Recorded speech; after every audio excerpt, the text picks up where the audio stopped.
Hello! To those of you that have been watching all of my bike packing videos, this is Benjamin from the future. I ended up riding this bike from the top of Alaska all the way down to Los Angeles, and now I'm back home in Chicago for the holidays, and I wanted to take a quick video to just showcase all the gear and stuff because a lot of people have been asking about the gear and how I set up the bike the way I did. And don't worry, there's more adventure videos on the way. The next episode should come out within a week. Okay, let's just jump into it. So I wanted to make this bike in such a way that I could carry everything I needed to be comfortable for the whole ride, while also being able to be relatively streamlined because every mountain I go over, I have to carry all my gear over it. And on top of that, I wanted the option to be able to ride more off-road, gravel road, dirt road tracks easily, and even do some mountain biking here and there. And I think I was pretty successful in doing that. I ended up going with the pannier system in the back, and it never had a problem because I used the small panniers, and then everything in the front pretty streamlined with just the fork bags and some handlebar bags. So yeah, let's first talk about the bike. This is Trundle, the Surly Troll.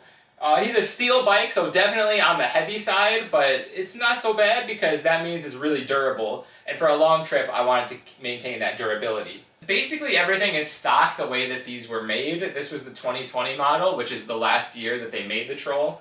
The only changes I did was I added lower climbing gear in the back when I was in Alaska, and then the chain has been changed, the brake pads have been changed, and the tires, when I made it down to the West Coast, I knew I was going to be riding basically roads all the way down from Washington to California, so I switched out my Surly Extraterrestrial 2.5-inch tires for these ones are the Schwalbe Green Marathon 2-inch tires, and they were perfect for the roads. Amazing puncture resistance and worked for that. But yeah, everything else pretty standard. We've got the Surly Moloko bars in the front. I love these bars. Very comfortable bars, and also it's super easy to strap bags onto it, and that's what I love about them. Anyways, yeah, let's just like dive into the bags, I suppose. Here, in the back, we went with 2 Ortlieb front roller panniers. These are the smaller ones that are about 12.5 liters. Yeah, on this side, I keep all of my sleeping stuff, essentially. So in here, maybe I'll just open these up, may as well, and then I'll put the stuff behind me. So in here, yeah, I had a little hat, keep me warm, also used it as a pillow. We've got a patch kit for my Thermarest pad, which is this one here. The Thermarest Neo Air X Lite. Super happy with this. I got one puncture in it, and I was able to patch it. Very comfortable, warm enough, even in the cold nights. I have a little light for my tent. This was very not necessary when I was up far in the north because there was 24 hours of sunlight. But once I got a little bit further south, I was starting to use the light. It's pretty decent. Lights up the whole tent. Really nice. And then I have, for my sleeping bag, I have a liner here. This is the Cocoon Mummy liner. I think it's just a cotton liner. Keeps me a little bit warmer on the cold nights, and then also on the hot nights, I can just use this as the sleeping bag. And also, on top of that, it keeps my sleeping bag a little bit cleaner. So I really enjoyed that. That was good. Of course, I also have my sleeping bag here. This is the Sierra Designs Zisso Z-Lite 30, I think, something like that. This I just had lying around in my attic for like 15 years or so. Maybe like 10, 12 years somewhere. I don't know. Anyways, I had this lying around in the attic, and I didn't feel like buying a new bag. And it does the job. It's a down bag. Doesn't really compress as small as modern down bags do, but it gets the job done, and it kept me warm enough down to basically freezing temperatures, and I was just fine. I never found I had to sleep with like a jacket on or anything with that, so it was pretty good. And then finally, in this bag, I also do keep my laptop. I keep it in with the sleeping bag because it helps pad it a little bit, and I also have a case on it. Of course, this is the MacBook Air M1. Does perfect for editing my videos in 4K. Super easy, and yeah, it's about the lightest editing machine that I could possibly find, and that's why I went with this, and I was super happy with it. Very, very good quality. On top there, then, of course, we have our license plate collection. We picked up one good license plate from each of the states and provinces we went through, so we've got Alaska, Yukon, British Columbia, Washington, Oregon, and California. Kept those strapped on there just because they're a good souvenir. Let's do a show and tell. Alaska. Washington. Oregon, this one's in terrible condition. British Columbia. California. My first Alaska plate, I still held on to that one. Yukon, it's a trailer plate, so it's a little bit smaller. And then we actually had another trailer British Columbia plate, so that one's slightly redundant. Okay, anyways, let's talk about what we have strapped on the top of the rack now. We have, this is the Bear Vault BV500. It's a bear container, so you can put your food and scented items in there. Anything that would attract a bear, put it in the can, seal it up, and leave it about 100 meters, 100 yards from your tent. And then the bears don't come and eat you, they try to eat your food, but it's bear-proof, so they can't eat the food, and they can't get it. Yeah, this was pretty good. I actually liked it. You could use it as a chair at camp too sometimes, so it kind of doubles as a chair, keeps your food safe. And especially up in the Arctic, I didn't have any trees to hang my food from, so it made it super easy. On top of that, I have this little thing here, if I can take this off. Hello, doesn't want to focus. Well, we have this, the Spot Generation 4. This thing is a satellite tracker, so I can use it anywhere in the world. It will work. It will track my location, and it gives me an SOS button. So if I'm in trouble out in the middle of backcountry in Denali or something, and something really bad happens, I can press the SOS button, and as long as I have a clear view of the sky, then help will be on the way. So I really like that. And I also use that to build all the maps that I link in my video descriptions. Okay, yeah, so the bear container, I strapped this on here with 3 straps. First strap is a Volley rack strap. That's high quality stuff, really like that. And then just 2 bungee cords. So right now I don't have much in it, but this could hold up to a week's worth of food. There were times up in the Arctic where I was going a week without resupply, and this could hold all my stuff super easy. Very happy with it, to be honest. I didn't expect to be as happy with this as I did. I thought I was going to try to get rid of it, but it was actually quite good. Okay, the other side, I have another pannier back here. This one is more like clothes mainly, but I have a few other things. We always carry a little bit of sunscreen. We've got the poop kit, so we have toilet paper and the deuce number 2. Yeah, the deuce number 2, just to dig a hole and take a poop in there. It works okay. I mean, a lot of times the ground was pretty hard, but it is what it is. Usually carried some wet wipes in there, just because sometimes if you don't have a shower, you could take a mini shower with a wet wipe. A little mini towel from REI. This was good to just like wipe stuff down that got wet. Here I had a little like waterproof GoPro mount, so it's like a grip, but it floats. So some of the scenes that you see me jumping into pools and rivers and lakes, I was using this. And then the rest in here is just clothes, mostly just wool stuff, not very many things, and yeah, it worked out pretty well. Next up, working our way back towards the front, we have this little pack here. It's like the Toe Peak wedge pack. I just have a few little tools in there. So I've got a spare tube, I've got spare brake cables, usually spare brake pads, maybe a Volley strap in there. I'm not going to bother opening it because it's not super important.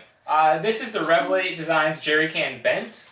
Again, I'm not going to open it. It's just got like a tube and some various tools in there. And I guess while we're on the tool train here, we've got a Toe Peak hand pump that just straps to the side, which is kind of nice. And then at the very bottom down here, this is the best piece I've got. This was the Dollar Tree lunch storage tower. Amazing product. Strapped into a water bottle cage with a Volley strap so it doesn't rattle around, but it carries all my tools and opens up 2 ways. Okay, let's talk about the frame bag here. The frame bag basically just has a bunch of miscellaneous stuff that I didn't have room for anywhere else. So we've got just like, we had a Volley strap in there. We've got, so I'm back home. I actually threw out the, this much of shampoo and soap I had left over, so I just found these at home to show that I did have soap and shampoo. I wasn't disgusting. I took showers, okay? Sometimes, anyways. Toothbrush, toothpaste, floss. Water filter, this was the Sawyer Squeeze. Super happy with this. Basically relied on it for the first 2-3 months of the trip. Used it every single day. Worked completely fine the whole way through, and I think I only needed to backwash it once. Very happy with the Sawyer Squeeze. I used to have the Platypus something, but this was way better. Here is a little dry bag with some various electronics. In here we've got an electric razor to shave. We've got, in here is some more charging cables and SD cards and stuff. And then there's also a camera, battery charger in there. So that went in there. The frame bag itself is the REI frame bag. It's a large size and it fits my bike almost perfectly. It is not completely waterproof though, so all those electronics and anything that I need to keep dry, I did put into plastic bags. Moving on in here, we did have this little bike light. Pretty good stuff. I kept it in the frame bag because I typically don't ride at night, so I don't really need it very often. But it was easy access in case I needed it. We had a spare tube. We had, these are aqua tabs, just so you can make water drinkable that was like from a stream or something. I never needed to use these, but I had it as a backup in case I had a problem with my filter. Then I could survive to at least long enough to replace the filter. This is, I found these in my house before I left. It's just like mini binoculars. They're not great, they're 8 times magnification, but there are a few times I could look at wildlife pretty decently. I think on the next trip I will not bring them though, they're a little bit heavy. And then, very importantly, bug repellent. Use it all the time in Alaska and Yukon, and then once I got down like past British Columbia, it didn't really need it anymore. So yeah, that's the frame bag. Up here we have the REI top tube bag. This one, again, not fully waterproof, and actually I usually keep the camera that I'm recording on in here, but I take it out if it was raining because, like I said, it's not totally waterproof. But it made it for easy access to the camera to record stuff easily. Up front we have the 2 feed bags here. One side we just kept a 1 liter Hygiene water bottle. In the pockets we always had like granola bars and snacks, a little cable lock in there too. And then on the other side I had bear spray, and my GoPro was in there, but the GoPro I mounted onto this little tripod that this camera is sitting on right now, so I can't show it to you. Yeah, and then we also had hand sanitizer in the side, and then more snacks over there, and a little multi-tool just because it was easy access, so if I needed to fix anything on the bike, I could do it there easily. And then on the front of the bike, we have this, the Garmin Edge 540, mounts right onto the handlebars to track my rides. Love this thing, absolutely recommend a bike computer. Gives you navigation, records your rides, gives you just fun stats to look at. I love stats, and it was pretty cool. We got this little dinosaur we found on the side of the road. We got the REI Half Dome 2+ tent strapped right onto the Surly Moloko bars. Love this tent. It was super big, plenty of space for me and all my gear, so I loved that about it. And then on front of that, we put on this Revlate Designs egress pouch, where I keep most of my electronics. I'll just go into these really quick. Oh yeah, we also have my daily medication I kept in there. We had headphones, a little power bank. This was a 10,000 milliamp hour. Really easy to use. A couple chargers, and by a couple I mean way too many chargers.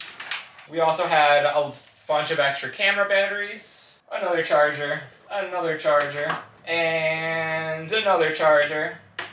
and an SD card reader, and another charger. Okay, now into the power banks. This one, it was one of the best buys of the whole trip. This is the Anker 737.